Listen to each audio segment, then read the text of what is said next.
The Fall of the House of Usher by Edgar Allan Poe. Son cœur est un luth suspendu, sitôt qu'on le touche, il résonne. De Béranger.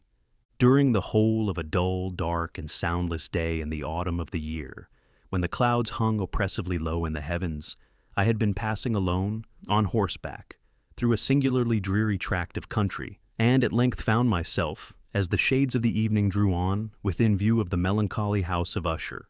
I know not how it was, but with the first glimpse of the building, a sense of insufferable gloom pervaded my spirit. I say insufferable, for the feeling was unrelieved by any of that half-pleasurable, because poetic sentiment, with which the mind usually receives even the sternest natural images of the desolate or terrible.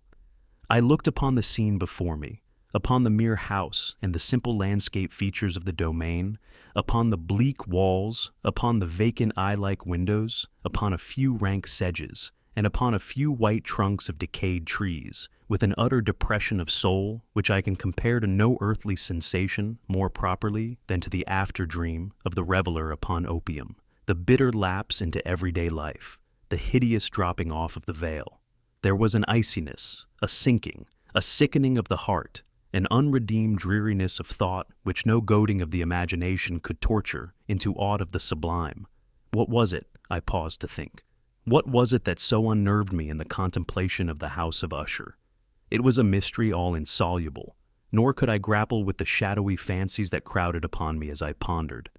I was forced to fall back upon the unsatisfactory conclusion that while, beyond doubt, there are combinations of very simple natural objects which have the power of thus affecting us, still the analysis of this power lies among considerations beyond our depth. It was possible, I reflected, that a mere different arrangement of the particulars of the scene, of the details of the picture, would be sufficient to modify, or perhaps to annihilate its capacity for sorrowful impression. And, acting upon this idea, I reined my horse to the precipitous brink of a black and lurid tarn that lay in unruffled luster by the dwelling, and gazed down, but with a shudder even more thrilling than before, upon the remodeled and inverted images of the gray sedge and the ghastly tree stems, and the vacant and eye-like windows. Nevertheless, in this mansion of gloom, I now proposed to myself a sojourn of some weeks. Its proprietor, Roderick Usher, had been one of my boon companions in boyhood. Now, but many years had elapsed since our last meeting. A letter, however, had lately reached me in a distant part of the country, a letter from him, which, in its wildly importunate nature, had admitted of no other than a personal reply. The MS gave evidence of nervous agitation. The writer spoke of acute bodily illness, of a mental disorder which oppressed him, and of an earnest desire to see me as his best and indeed his only personal friend, with a view of attempting, by the cheerfulness of my society, some alleviation of his malady. It was the manner in which all this and much more was said, it was the apparent heart that went with his request, which allowed me no room for hesitation, and I accordingly obeyed forthwith what I still considered a very singular summons. Although, as boys, we had been even intimate associates, yet I really knew little of my friend. His reserve had been always excessive and habitual. I was aware, however, that his very ancient family had been noted, time out of mind, for a peculiar sensibility of temperament, displaying itself, through long ages, in many works of exalted art, and manifested of late in repeated deeds of munificent yet unobtrusive charity, as well as in a passionate devotion to the intricacies, perhaps even more than to the orthodox and easily recognizable beauties of musical science. I had learned, too, the very remarkable fact that the stem of the Usher race, all time honored as it was, had put forth, at no period, any enduring branch. In other words, that the entire family lay in the direct line of descent, and had always, with very trifling and very temporary variation, so lain. It was this deficiency I considered, while running over in thought the perfect keeping of the character of the premises, with the accredited character of the people, and while speculating upon the possible influence which the one, in the long lapse of centuries, might have exercised upon the other. It was this deficiency, perhaps, of collateral issue, and the consequent undeviating transmission, from sire to son, of the patrimony with the name, which had at length so identified the two as to merge the original title of the estate in the quaint and equivocal appellation of the House of Usher, an appellation which seemed to include, in the minds of the peasantry who used it, both the family and the family mansion. I have said that the sole effect of my somewhat childish experiment, that of looking down within the tarn, had been to deepen the first singular impression. There can be no doubt that the consciousness of the rapid increase of my superstition, for why should I not so term it, served mainly to accelerate the increase itself. Such, I have long known, is the paradoxical law of all sentiments having terror as a basis. And it might have been for this reason only that, when I again uplifted my eyes to the house itself, from its image in the pool, there grew in my mind a strange fancy, a fancy so ridiculous indeed, that I but mention it to show the vivid force of the sensations which oppressed me. I had so worked upon my imagination as really to believe that about the whole mansion and domain there hung an atmosphere peculiar to themselves and their immediate vicinity, an atmosphere which had no affinity with the air of heaven, but which had reeked up from the decayed trees, and the gray wall, and the silent tarn, a pestilent and mystic vapor, dull, sluggish, faintly discernible, and leaden-hued. Shaking off from my spirit what must have been a dream, I scanned more narrowly the real aspect of the building. Its principal feature seemed to be that of an excessive antiquity. The discoloration of ages had been great. Minute fungi overspread the whole exterior, hanging in a fine tangled webwork from the eaves.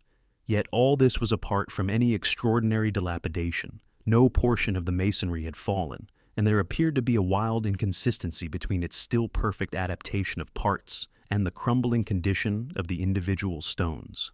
In this there was much that reminded me of the specious totality of old woodwork which has rotted for long years in some neglected vault, with no disturbance from the breath of the external air. Beyond this indication of extensive decay, however, the fabric gave little token of instability. Perhaps the eye of a scrutinizing observer might have discovered a barely perceptible fissure, which, extending from the roof of the building in front, made its way down the wall in a zigzag direction until it became lost in the sullen waters of the tarn. Noticing these things, I rode over a short causeway to the house. A servant in waiting took my horse, and I entered the Gothic archway of the hall. A valet of stealthy step thence conducted me, in silence, through many dark and intricate passages in my progress to the studio of his master.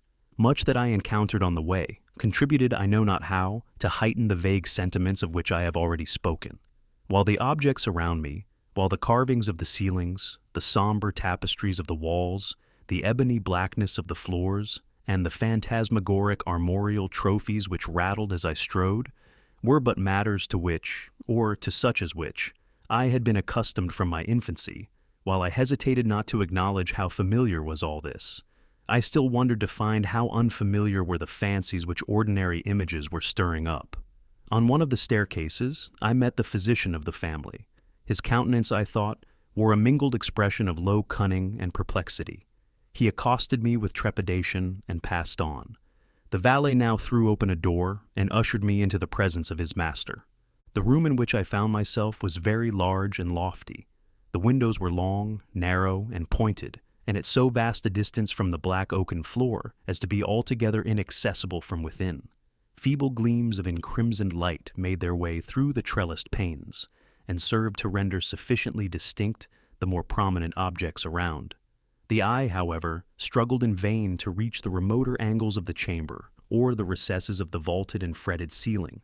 Dark draperies hung upon the walls. The general furniture was profuse, comfortless, antique, and tattered. Many books and musical instruments lay scattered about, but failed to give any vitality to the scene.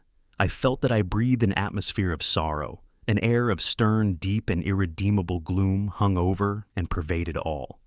Upon my entrance, Usher rose from a sofa on which he had been lying at full length and greeted me with a vivacious warmth which had much in it, I at first thought, of an overdone cordiality, of the constrained effort of the ennuyé man of the world. A glance, however, at his countenance convinced me of his perfect sincerity.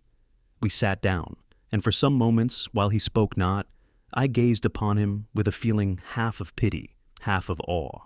Surely man had never before so terribly altered in so brief a period as had Roderick Usher. It was with difficulty that I could bring myself to admit the identity of the man being before me with the companion of my early boyhood. Yet the character of his face had been at all times remarkable, a cadaverousness of complexion, an eye large, liquid, and luminous beyond comparison, lips somewhat thin and very pallid, but of a surpassingly beautiful curve, a nose of a delicate Hebrew model, but with a breadth of nostril unusual in similar formations, a finely molded chin, speaking in its want of prominence of a want of moral energy, hair of a more than web-like softness and tenuity. These features, with an inordinate expansion above the regions of the temple, made up altogether a countenance not easily to be forgotten. And now, in the mere exaggeration of the prevailing character of these features, and of the expression they were wont to convey, lay so much of change that I doubted to whom I spoke. The now ghastly pallor of the skin, and the now miraculous luster of the eye, above all things startled and even awed me. The silken hair, too, had been suffered to grow all unheeded, and as in its wild gossamer texture, it floated rather than fell about the face, I could not, even with effort, connect its arabesque expression with any idea of simple humanity. In the manner of my friend, I was at once struck with an incoherence, an inconsistency, and I soon found this to arise from a series of feeble and futile struggles to overcome an habitual trepidancy, an excessive nervous agitation. For something of this nature I had indeed been prepared, no less by his letter than by reminiscences of certain boyish traits, and by conclusions deduced from his peculiar physical conformation and temperament.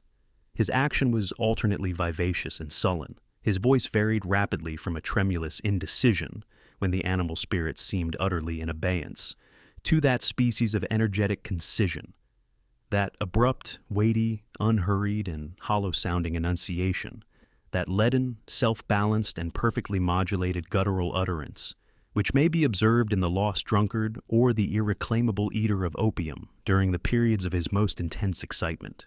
It was thus that he spoke of the object of my visit, of his earnest desire to see me, and of the solace he expected me to afford him. He entered at some length into what he conceived to be the nature of his malady.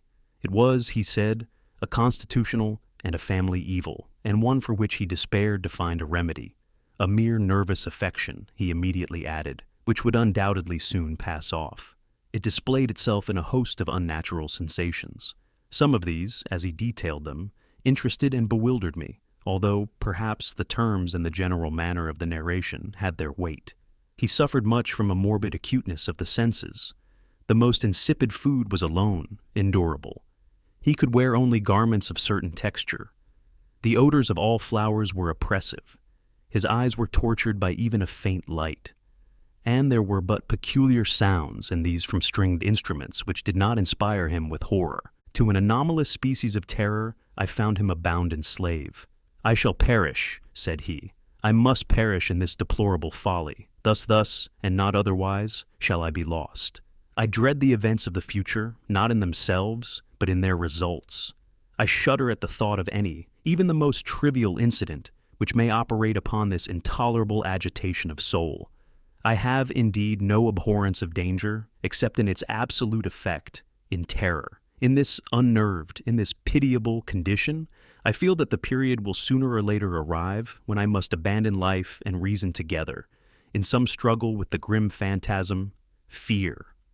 I learned, moreover, at intervals, and through broken and equivocal hints, another singular feature of his mental condition. He was enchained by certain superstitious impressions in regard to the dwelling which he tenanted, and whence for many years he had never ventured forth. In regard to an influence whose supposititious force was conveyed in terms too shadowy here to be restated, an influence which some peculiarities in the mere form and substance of his family mansion had, by dint of long sufferance, he said, obtained over his spirit, an effect which the physique of the grey walls and turrets, and of the dim tarn into which they all looked down, had, at length, brought about upon the morale of his existence. He admitted, however, although with hesitation, that much of the peculiar gloom which thus afflicted him could be traced to a more natural and far more palpable origin, to the severe and long-continued illness, indeed to the evidently approaching dissolution, of a tenderly beloved sister, his sole companion for long years, his last and only relative on earth. Her decease, he said, with a bitterness which I can never forget, would leave him the hopeless and the frail, the last of the ancient race of the Ushers. While he spoke, the Lady Madeline, for so was she called, passed slowly through a remote portion of the apartment and, without having noticed my presence, disappeared. I regarded her with an utter astonishment not unmingled with dread, and yet I found it impossible to account for such feelings. A sensation of stupor oppressed me as my eyes followed her retreating steps. When a door at length closed upon her, my glance sought instinctively and eagerly the countenance of the brother, but he had buried his face in his hands, and I could only perceive that a far more than ordinary wanness had overspread the emaciated fingers through which trickled many passionate tears. The disease of the Lady Madeline had long baffled the skill of her physicians. A settled apathy, a gradual wasting away of the person, and frequent although transient affections of a partially cataleptical character were the unusual diagnosis. Hitherto she had steadily borne up against the pressure of her malady, and had not betaken herself finally to bed. But on the closing in of the evening of my arrival at the house, she succumbed, as her brother told me at night with inexpressible agitation, to the prostrating power of the destroyer, and I learned that the glimpse I had obtained of her person would thus probably be the last I should obtain, that the lady, at least while living, would be seen by me no more. For several days ensuing, her name was unmentioned by either Usher or myself, and during this period I was busied in earnest endeavors to alleviate the melancholy of my friend. We painted and read together, or I listened, as if in a dream, to the wild improvisations of his speaking guitar. And thus, as a closer and still closer intimacy admitted me more unreservedly into the recesses of his spirit, the more bitterly did I perceive the futility of all attempts at cheering a mind from which darkness, as if an inherent positive quality, poured forth upon all objects of the moral and physical universe in one unceasing radiation of gloom.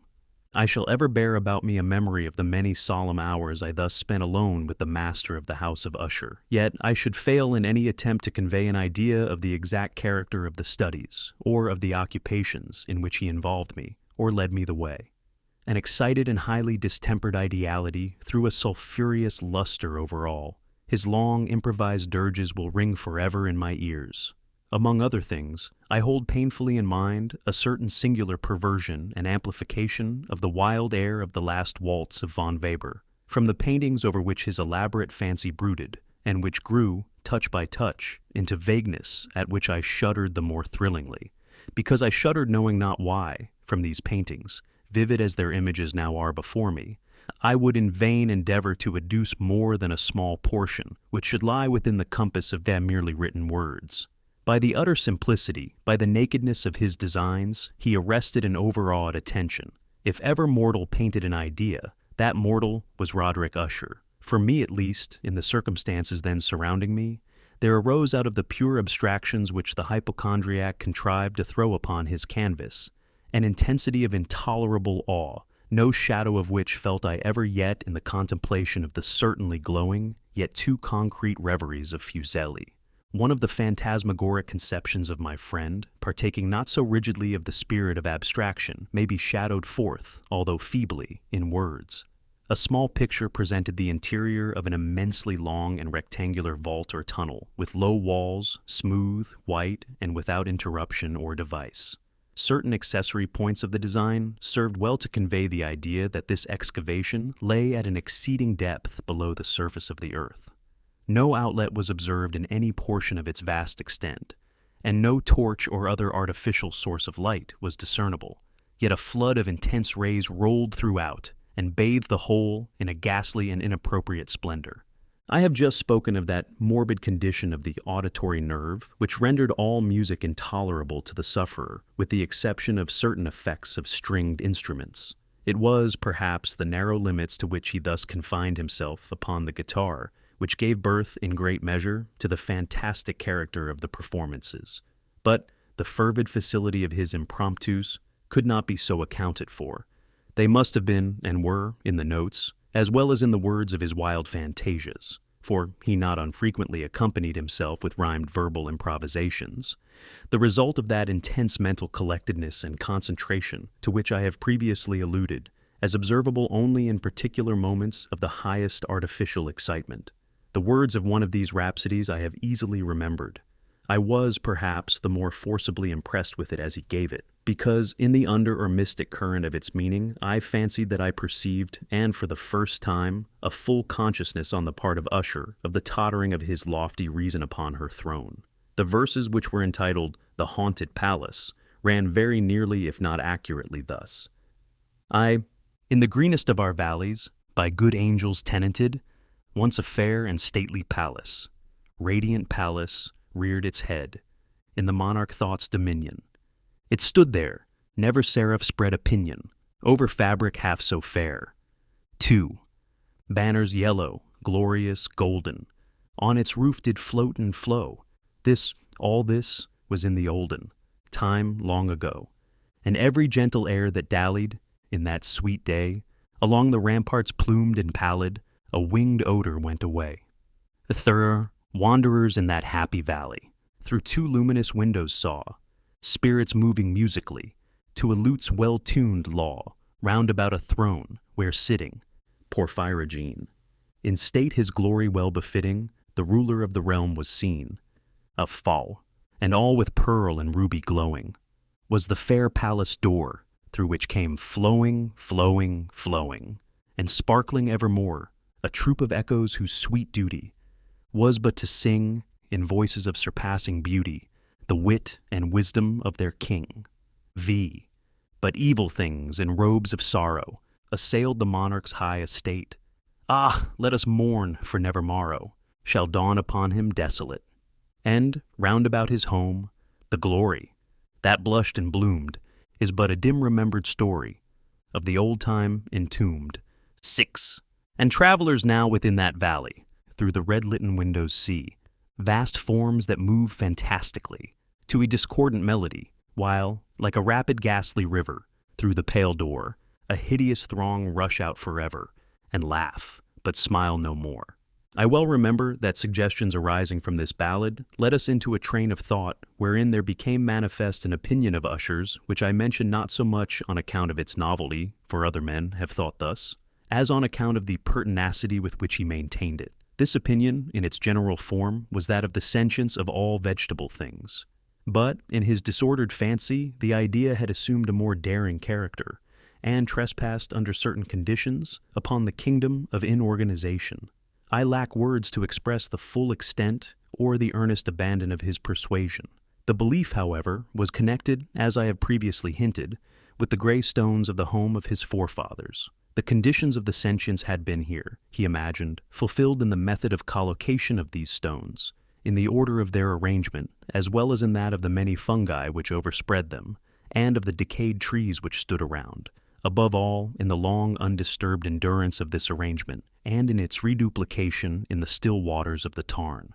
Its evidence, the evidence of the sentience, was to be seen, he said, and I here started as he spoke, in the gradual yet certain condensation of an atmosphere of their own about the waters and the walls. The result was discoverable, he added, in that silent yet importunate and terrible influence which for centuries had molded the destinies of his family, and which made him what I now saw him, what he was.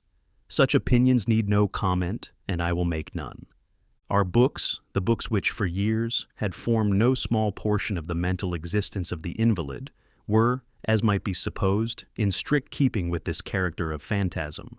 We pored together over such works as the Ververs et Chartreuse of Gresset, the Belphegor of Machiavelli, the Heaven and Hell of Swedenborg, the Subterranean Voyage of Nicholas Klim by Holberg, the Chiromancy of Robert Flude, of Jean d'Indochine, and of Delechambre, the Journey into the Blue Distance of Tieck, and the City of the Sun of Campanella. One favorite volume was a small octavo edition of the Directorium Inquisitorium by the Dominican Aymeric de Gironne, and there were passages in Pomponius Mela about the old African satyrs and ogipons, over which Usher would sit dreaming for hours. His chief delight, however, was found in the perusal of an exceedingly rare and curious book in quarto Gothic, the Manual of a Forgotten Church, the Vigiliae Mortuorum Secundum Chorum Ecclesiae Maguntine. I could not help thinking of the wild ritual of this work, and of its probable influence upon the hypochondriac, when, one evening, having informed me abruptly that the Lady Madeline was no more, He stated his intention of preserving her corpse for a fortnight, previously to its final interment, in one of the numerous vaults within the main walls of the building. The worldly reason, however, assigned for this singular proceeding was one which I did not feel at liberty to dispute.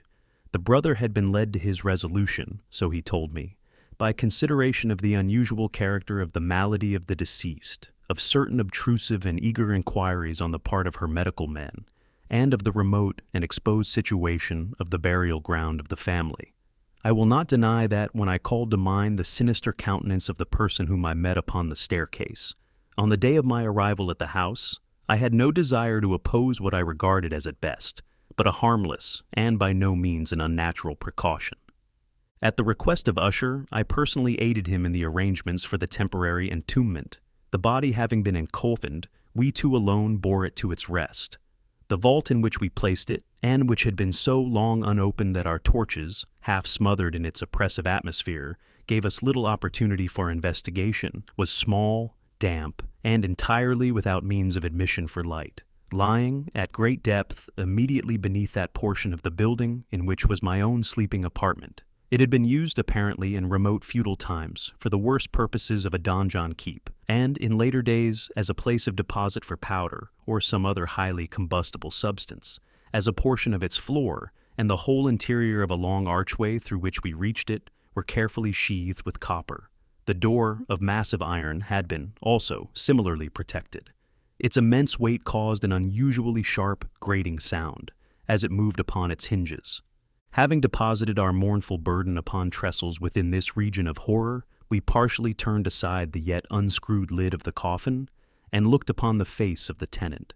A striking similitude between the brother and sister now first arrested my attention, and Usher, divining perhaps my thoughts, murmured out some few words from which I learned that the deceased and himself had been twins, and that sympathies of a scarcely intelligible nature had always existed between them. Our glances, however, rested not long upon the dead, for we could not regard her unawed. The disease which had thus entombed the lady in the maturity of youth had left, as usual in all maladies of a strictly cataleptical character, the mockery of a faint blush upon the bosom and the face, and that suspiciously lingering smile upon the lip, which is so terrible in death. We replaced and screwed down the lid, and, having secured the door of iron, made our way with toil into the scarcely less gloomy apartments of the upper portion of the house. And now, some days of bitter grief having elapsed, an observable change came over the features of the mental disorder of my friend. His ordinary manner had vanished. His ordinary occupations were neglected or forgotten. He roamed from chamber to chamber with hurried, unequal, and objectless step. The pallor of his countenance had assumed, if possible, a more ghastly hue, but the luminousness of his eye had utterly gone out.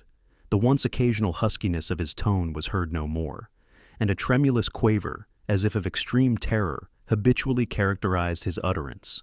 There were times, indeed, when I thought his unceasingly agitated mind was laboring with some oppressive secret, to divulge which he struggled for the necessary courage. At times, again, I was obliged to resolve all into the mere inexplicable vagaries of madness, for I beheld him gazing upon vacancy for long hours, in an attitude of the profoundest attention, as if listening to some imaginary sound. It was no wonder that his condition terrified, that it infected me. I felt creeping upon me, by slow yet certain degrees, the wild influences of his own fantastic yet impressive superstitions. It was, especially, upon retiring to bed late in the night of the 7th or 8th day, after the placing of the Lady Madeline within the donjon, that I experienced the full power of such feelings. Sleep came not near my couch, while the hours waned and waned away. I struggled to reason off the nervousness which had dominion over me. I endeavored to believe that much, if not all of what I felt, was due to the bewildering influence of the gloomy furniture of the room, of the dark and tattered draperies, which, tortured into motion by the breath of a rising tempest, swayed fitfully to and fro upon the walls and rustled uneasily about the decorations of the bed. But my efforts were fruitless. An irrepressible tremor gradually pervaded my frame, and, at length, there sat upon my very heart an incubus of utterly causeless alarm. Shaking this off with a gasp and a struggle, I uplifted myself upon the pillows, and, peering earnestly within the intense darkness of the chamber, hearkened, I know not why, except that an instinctive spirit prompted me, to certain low and indefinite sounds which came, through the pauses of the storm, at long intervals I knew not whence. Overpowered by an intense sentiment of horror, unaccountable yet unendurable, I threw on my clothes with haste, for I felt that I should sleep no more during the night, and endeavored to arouse myself from the pitiable condition into which I had fallen, by pacing rapidly to and fro through the apartment. I had taken but few turns in this manner, when a light step on an adjoining staircase arrested my attention. I presently recognized it as that of Usher. In an instant afterward, he rapped with a gentle touch at my door and entered bearing a lamp. His countenance was, as usual, cadaverously wan, but, moreover, there was a species of mad hilarity in his eyes, and evidently restrained hysteria in his whole demeanor. His air appalled me, but anything was preferable to the solitude which I had so long endured, and I even welcomed his presence as a relief. "And you have not seen it?" he said abruptly, after having stared about him for some moments in silence. "You have not then seen it? But stay, you shall." Thus speaking, and having carefully shaded his lamp, he hurried to one of the casements and threw it freely open to the storm. The impetuous fury of the entering gust nearly lifted us from our feet. It was, indeed, a tempestuous yet sternly beautiful night, and one wildly singular in its terror and its beauty. A whirlwind had apparently collected its force in our vicinity, for there were frequent and violent alterations in the direction of the wind, and the exceeding density of the clouds, which hung so low as to press upon the turrets of the house, did not prevent our perceiving the lifelike velocity with which they flew, careering from all points against each other, without passing away into the distance. I say that even their exceeding density did not prevent our perceiving this, yet we had no glimpse of the moon or stars, nor was there any flashing forth of the lightning. But the undersurfaces of the huge masses of agitated vapor, as well as all terrestrial objects immediately around us, were glowing in the unnatural light of a faintly luminous and distinctly visible gaseous exhalation which hung about and enshrouded the mansion. "You shall not behold this," said I, shuddering to Usher as I led him, with a gentle violence, from the window to a seat. "These appearances, which bewilder you, are merely electrical phenomena not uncommon, or it may be that they have their ghastly origin in the rank miasma of the tarn. Let us close this casement. The air is chilling and dangerous to your frame. Here is one of your favorite romances. I will read, and you shall listen, and so we will pass away this terrible night together." The antique volume which I had taken up was the Mad Tryst of Sir Launcelot Canning, but I had called it a favorite of Usher's more in sad jest than in earnest, for, in truth, there is little in its uncouth and unimaginative prolixity which could have had interest for the lofty and spiritual ideality of my friend. It was, however, the only book immediately at hand, and I indulged a vague hope that the excitement which now agitated the hypochondriac might find relief, for the history of mental disorder is full of similar anomalies, even in the extremeness of the folly which I should read. Could I have judged, indeed, by the wild overstrained air of vivacity with which he hearkened, or apparently hearkened, to the words of the tale, I might well have congratulated myself upon the success of my design. I had arrived at that well-known portion of the story, where Ethelred, the hero of the tryst, having sought in vain for peaceable admission into the dwelling of the hermit, proceeds to make good an entrance by force. Here, it will be remembered, the words of the narrative run thus: "And Ethelred, who was by nature of a doughty heart, and who was now mighty withal, on account of the powerfulness of the wine which he had drunken, waited no longer to hold parley with the hermit, who, in sooth, was of an obstinate and maliceful turn, but, feeling the rain upon his shoulders, and fearing the rising of the tempest, uplifted his mace outright, and, with blows, made quickly room in the plankings of the door for his gauntleted hand.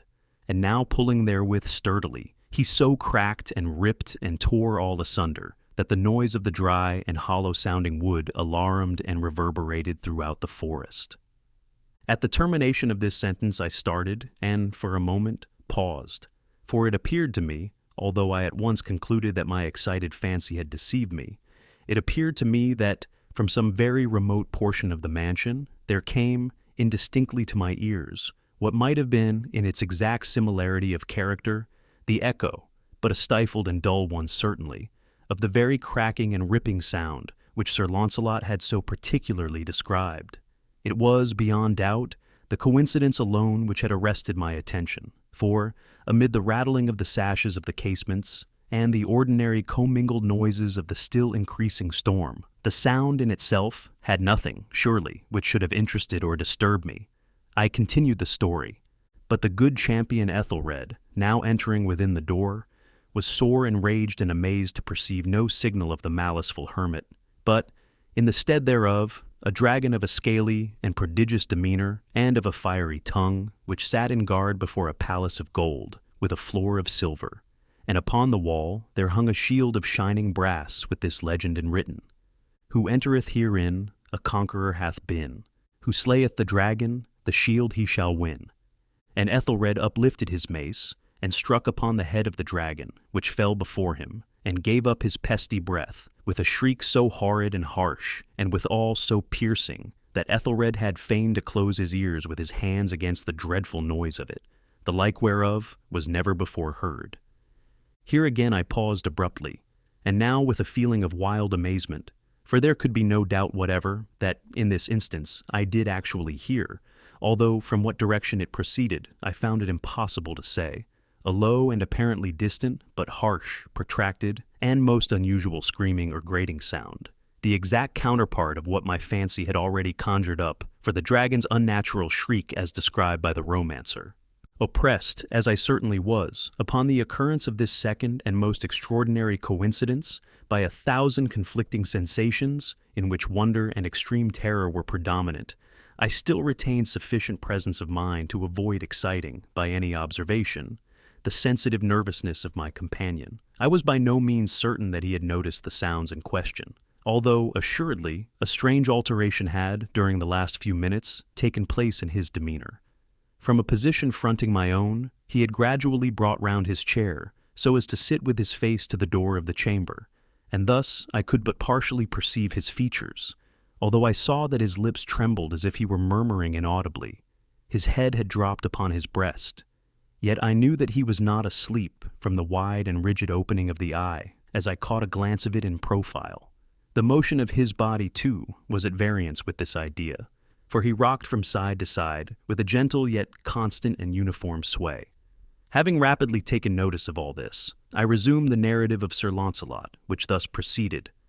And now the champion, having escaped from the terrible fury of the dragon, bethinking himself of the brazen shield, and of the breaking up of the enchantment which was upon it, removed the carcass from out of the way before him, and approached valorously over the silver pavement of the castle to where the shield was upon the wall, which in sooth tarried not for his full coming, but fell down at his feet upon the silver floor, with a mighty great and terrible ringing sound.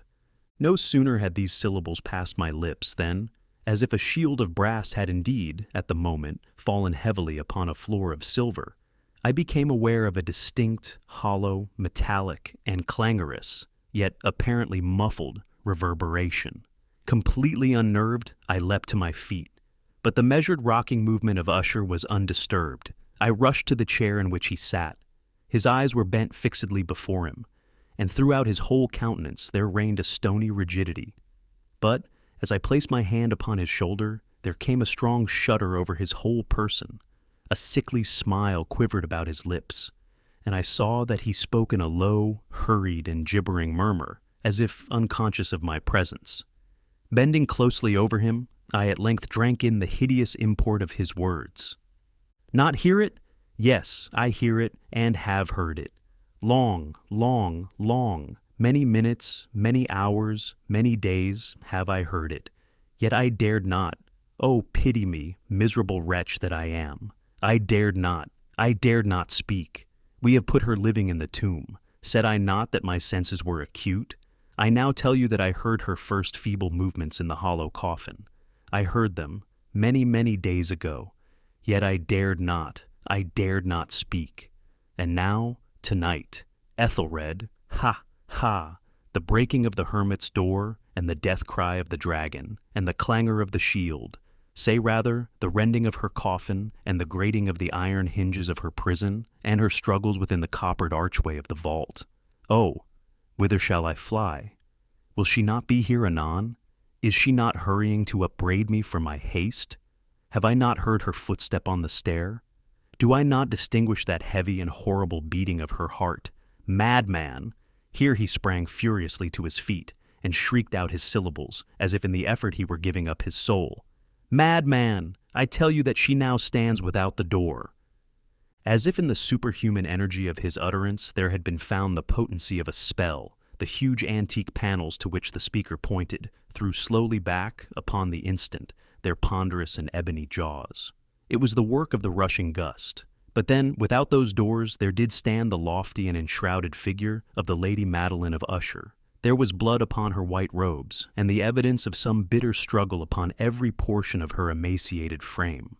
For a moment she remained trembling and reeling to and fro upon the threshold, then, with a low moaning cry, fell heavily inward upon the person of her brother, and in her violent and now final death agonies, bore him to the floor a corpse, and a victim to the terrors he had anticipated. From that chamber, and from that mansion, I fled aghast. The storm was still abroad in all its wrath as I found myself crossing the old causeway. Suddenly there shot along the path a wild light, and I turned to see whence a gleam so unusual could have issued, for the vast house and its shadows were alone behind me. The radiance was that of the full, setting, and blood-red moon, which now shone vividly through that once barely discernible fissure, of which I have before spoken, as extending from the roof of the building in a zigzag direction to the base. While I gazed, this fissure rapidly widened. There came a fierce breath of the whirlwind. The entire orb of the satellite burst at once upon my sight. My brain reeled as I saw the mighty walls rushing asunder. There was a long, tumultuous shouting sound, like the voice of 1,000 waters, and the deep and dank tarn at my feet closed sullenly and silently over the fragments of the House of Usher. The end. Best audiobooks for free hopes that you have enjoyed this production of The Fall of the House of Usher by Edgar Allan Poe. Please subscribe to our channel on YouTube and Rumble, as your subscription is the support we need to create more great free content. Please look to our website at bestaudiobooksforfree.com for a complete list of our audiobooks.